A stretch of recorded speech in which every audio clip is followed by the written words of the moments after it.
Who really needs the crust anyway? We all know the best part of a quiche is the filling.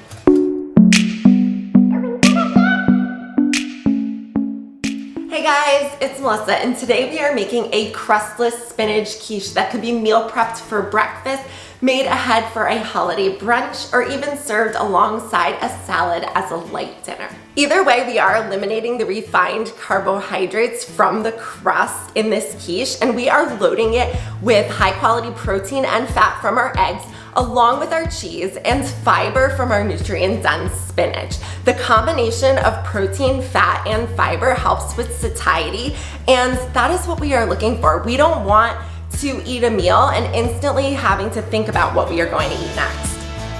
Let's start by preheating our oven to 350 degrees. And then grabbing our pie pan and using an olive oil spray it all down with cooking spray. If you don't have an olive oil spray, just use a pastry brush or even a paper towel to coat the entire bottom of the pan. Then we are sprinkling 2 tablespoons of Parmesan cheese on the bottom of the pan. This is going to give our quiche a nice crust and texture and such a good flavor. Now take your pie pan and put it on top of a baking sheet. This is just going to help any mishaps. Trust me, I know from experience, but in case your quiche overflows or as you're walking it to the oven, you spill it a little bit, you are going to thank me that it is on a baking sheet. Now that our pie pan is ready, let's prep all of our ingredients so this quiche comes together super quick. We are using 10 ounces of chopped frozen spinach in our quiche. Make sure that your spinach is thawed, and then we are using our hands to squeeze out all of that extra water. You want to do your absolute best to get rid of all of that water, because if you don't, you're gonna have a soggy quiche, and I don't know about you, but I don't like a soggy quiche. So can you see how much water came out of that spinach? So drain your spinach. Then take a half of an onion and dice it up. And then finally, you're going to shred about 1 cup of sharp cheddar cheese.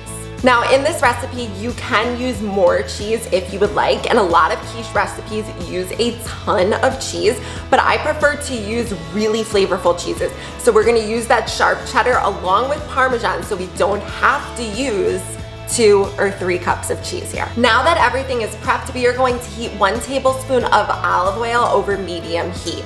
Once the olive oil is heated, add in your diced onions, and you're going to cook these until they're translucent, which is going to take anywhere between 5 and 8 minutes. Add in a half a teaspoon of sea salt and a 1/4 teaspoon of pepper, and then remove this from the heat. Now add in your 10 ounces of spinach and mix this all together.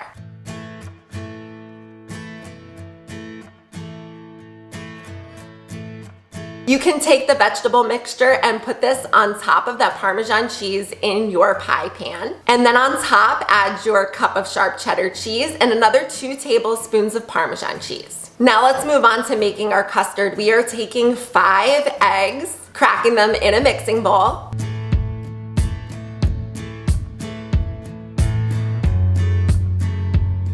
And adding in 3/4 of a cup of half and half. You can also use whole milk or heavy cream here. Add in a 1/4 teaspoon of salt and a 1/4 teaspoon of pepper, and let's get whisking. Once our custard is fully combined, let's dump it into that pie pan. And if you need to, just shimmy around your pan until the eggs are spread out evenly. Now carefully take your quiche and put it in your oven. We are cooking this quiche for anywhere between 45 and 60 minutes. You want to check it at 45 and then check it every 5 minutes or so after that.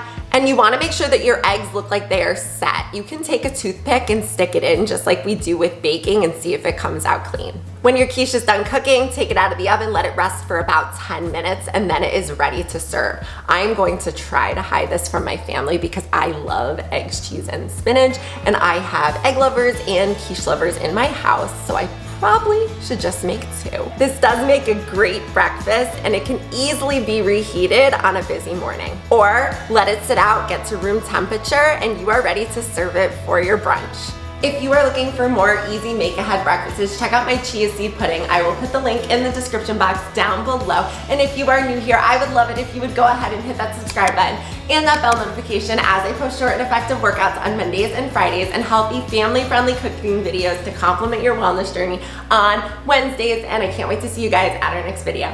Bye.